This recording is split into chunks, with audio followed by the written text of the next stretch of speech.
Hey guys, good morning. Welcome back to the channel and welcome back to our new blog. কেমন আছো তোমরা সবাই জানাবে। আশা করছি সবাই ভালো আছো, আমিও কিন্তু ভীষণ ভালো আছি। তো আমি তোমাদেরকে আজকে শেয়ার করছি হচ্ছে মহারাষ্ট্রের ম্যারেজ। তো মহারাষ্ট্র বলতে গেলে ছেলে ছিল মারাঠি আর মেয়ে ছিল বিহারি, তো দুটো কম্বিনেশনের বিয়ে। তো তোমরাও দেখো, অবশ্যই তোমাদের ভালো লাগবে দেখতে। দেখো এখানে সব থেকে আগে ঢোল পুজো হচ্ছে। তো এখানে ঢোল পুজো, ঢোল তো ছিল না, তাই বালতিকে ঢোল বানিয়ে দিল আর আমার ছেলেকে ডোম বানিয়ে দিল, বামুন হয়ে ডোম। যাই হোক, তো ছোটো ছেলে ওর দ্বারাই হচ্ছিল না, তো একজন কাউকে বড়োকে নিয়ে এলো। তো কে ছিল সেটা জানি না।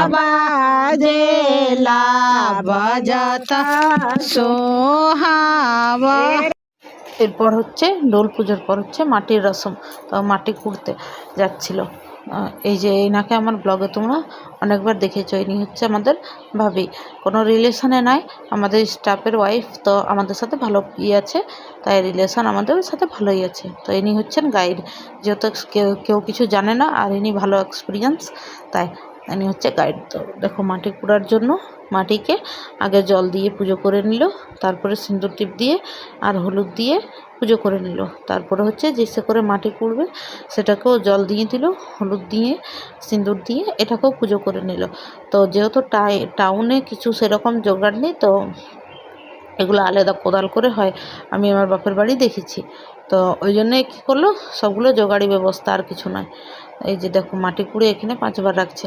আর এখানে আমিও ভিডিও করেছিলাম, আমিও মাটি কুড়েছিলাম, সরি। তো আমি মাটি কুড়েছিলাম, তো ভাবিকে দিয়েছিলাম ভিডিও করতে।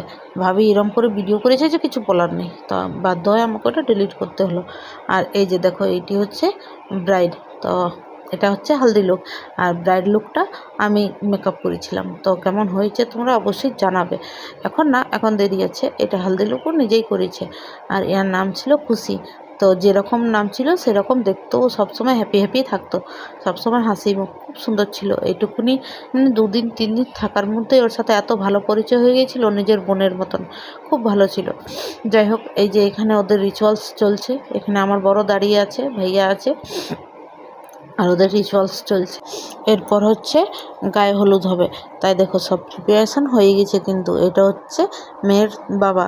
তো মেয়ের বাবা এখানে সব থেকে আগে মেয়েকে হলুদ মাখিয়ে দিচ্ছিলো, তারপরে সব লেডিসগুলো হলুদ মাখিয়েছিল। তো এদের মধ্যে, আমাদের মধ্যে কি হয়, একটু হলুদ দিয়ে দিলে হয়। এদের মুখে আবার পুরো মুখে, হাতে, গালে সব হলুদ দিচ্ছিল। আর এখানে ফটোশ্যুটের ভাইয়ারা দাঁড়িয়েছিল, তো ওদেরকে আমি বলছিলাম যে এরকম করে ফটো নাও, এরকম করে ভিডিও করো।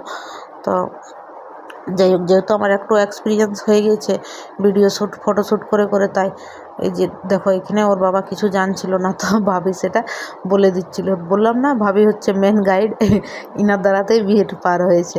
ওরা তো কিছু জানে না, প্রথম মেয়ের বিয়ে দিচ্ছে। যাই হোক, সবাই কিছু জানে না। এরপর কিন্তু এবার মেয়ের জেঠুর পালা। তো এবার দেখো মেয়ের জেঠুও চলে এলো, এসে নিয়ে মেয়ের জেঠু, এবারে জেঠু বলতে গেলে বড় পাপা, হ্যাঁ। তো বড় পাপা এসে নিয়ে এবার মেয়েকে হলুদ লাগিয়ে দিচ্ছিল। আর এইখানে সবাই ওই কি বিহারিতে ওই গীত বলে না, ওইটা গীত করছিল আর গাল দিচ্ছিল। তো সেটা আমি দিলাম না ভয়েসটা, বিকজ না ভালো লাগছিল না আমার, তাই। দেখো এখানে হলুদটা, গায়ে হলুদও হয়ে গেলো কমপ্লিট। এরপর হলো লেডিসের পালা। তো লেডিসরা দেখো ভালো করে সব একদম গায়ে, হাতে, পায়ে, মুখে হলুদ মাখিয়ে দিল। আর ব্যাক টু ব্যাক সব রিচুয়ালগুলাই তোমাদের সাথে শেয়ার করছি। এখানে যে ব্রাইডের হাতে মেহেন্দি পরা রয়েছে, সেটা আমি ব্রাইডকে পরিয়েছি। তো আমিও মেহেন্দি লাগাতে পারি, হালকা ফুলকা আর কি, সেরকম তো ক্লাস করিনি, তবে হ্যাঁ ভালোই পারি, খারাপ পারি না। फुआ हल्दी लगावे फुआ मटकी चलावे फुआ आशीष देली बारंबार फुआ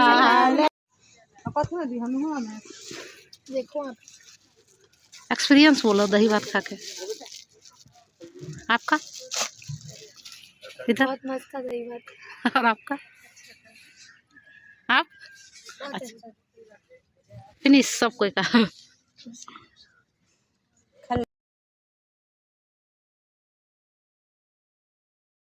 গায়ে হলুদের পর্ব শেষ, এরপর হচ্ছে ডাইরেক্ট রাত্রে। তো ব্রাইডকে সাজিয়ে আর করে এবার চলে এলাম আমরা স্ট্যাটাস খেতে। তো এখানে ছিল হারা ভরা কাবাব আর ড্রাই মাঞ্চুরিয়ান। তো দেখো এখানে আমাদের স্ট্যাটাস খাওয়া হয়ে গেলো। এরপর হচ্ছে আমি একটু ডেকোরেশনটা ভিডিও করে নিলাম। তো এখানে এটা বাইরে মেন গেট ছিল, আর এখানে শিবাজি ছত্রপতিজি ছিল। সব কিছু ওপেনের মধ্যে ছিল, বেশ ভালো ছিল। তো দু একটা লিমিটেড গেস্ট ছিল, বেশি গেস্টও ছিল না। আর এখানে বরযাত্রী কিন্তু অনেক আগেই চলে এসেছিলো 5টার সময়, তখন আমি ব্রাইডকে রেডি করি, তখন বরযাত্রীর কোনো ভিডিও নিতে পারিনি। দেখো এখানে আমাদের এবার ব্রাইডের এন্ট্রি। তো কেমন লাগছে তোমরা অবশ্যই কমেন্ট করে জানাবে। ব্রাইডকে আমি সাজিয়েছি, যাই হোক। তো আমি সাজিয়েছি বলতে আমার কাছে তো আমি কিছু প্রফেশনাল জিনিসগুলো নিয়ে যাইনি, যে কিছু ছিল আমার কাছে আমার মেকআপের সেটা দিয়েই আমি সাজিয়ে দিয়েছি। তো কেমন হয়েছে অবশ্য তোমরা কমেন্ট করে জানাও। আমার কাছে তো দুজনা খুব মিষ্টি লাগছিল দেখতে, কত সুন্দর ওদের জোড়ি না। দেখো এখানে কিন্তু বরমালা চলছে, আর তোমরা সবাই ওদেরকে ওয়েল উইশেস দিও। এরপর হচ্ছে ডাইরেক্ট বিয়ের পালা। তো এখানে হচ্ছে বিয়ের রিচুয়ালস চলছিল ওদের। তারপরে হচ্ছে ধান দিয়ে ওদেরকে কুলো দিয়ে ওই ধানটা আবার আগুনের মধ্যে দিচ্ছিল। তো এটা একটা রিচুয়ালস ছিল। আর এরপর ডাইরেক্ট ওদের হচ্ছে ষাট ফেরা রসম। এবারে বিয়ে প্রায় কমপ্লিটের পথে এগিয়ে এলো, আর এখন বাজছে প্রায় 2:30। তো এখানে ওদের পায়ে, ওই মেয়ের পায়ে একটা পাথর দিচ্ছিল, আর ছেলেকে বারবার ওটা সরাতে বলছিল। আমার সব রিচুয়ালসগুলো শেষ হয়ে গেলো। আর এখানে হচ্ছে দেখো সাত ফেরা, কী সুন্দর লাগছে না। আর এই যে দেখো বললাম না মহারাষ্ট্রের ব্রাইড, মহারাষ্ট্রের বিয়ে, তো মহারাষ্ট্রের উপরে কিছু একটা দিয়েছিল। আর যতগুলো গলায় পরে আছে সবগুলো সোনা, মোটা মোটা শিকড়, ওদের ওই রকমই চাপে। তো বেশ ভালোই লাগলো দেখতে। তোমরা অবশ্যই ওদেরকে কংগ্রেচুলেশন কমেন্টে লিখে যাবে। এইখান তক তো সবই ঠিক ছিল। এরপর যেটা হলো বিদায়, সেটা আমার মেয়ে এত কাঁদলো, মানে 2-3 দিন থেকে নিয়ে ও এত মানে বিয়ের সাথে মিশে গিয়েছিলো খুশির সাথে। ও বলছিল দিদি বিদায় হবে, তারপরে আমি ঘুমাবো, মা দিদি চলে যাবে, বা সেই কথাটাই কন্টিনিউ করছিল। তো আমারও জিনিসটা খুবই খারাপ লাগলো। একটা মেয়ে কত আশা করে বাপের বাড়ি থাকে, তারপরে বাপের বাড়িতে শ্বশুর বাড়ি ফিরে যায়, কত খারাপ লাগে না। যাই হোক, সবারই তো কপালে এটা আছে, মেয়ে মানে শ্বশুর বাড়ি যেতে হবে। দেখো এখানে কিন্তু 7 ফেরা ওদের হয়ে গেলো এসে। এরপর হচ্ছে সিঁদুরদান। তো যেহেতু বললাম ভাবি মেন মেম্বারশিপ, তাই দেখো ও প্রতিটা জায়গায় দেখতে পাবে তুমি ওকে। আর এখানে সাইডে আমি বসেছিলাম। এবার বিয়ে হয়ে গেলো, এরপর হচ্ছে বিদায়। তো এখানে সবাই কেঁদেছিল, মানে আমারও কান্না বেরিয়ে গেলো। এই জিনিসটা দেখে নিয়ে আমার মনে পড়ে গেলো। খুব শান্তি এই জিনিসটা, দেখো কত সবাই কাঁদছে, আমার না ভীষণ খারাপ লাগছে।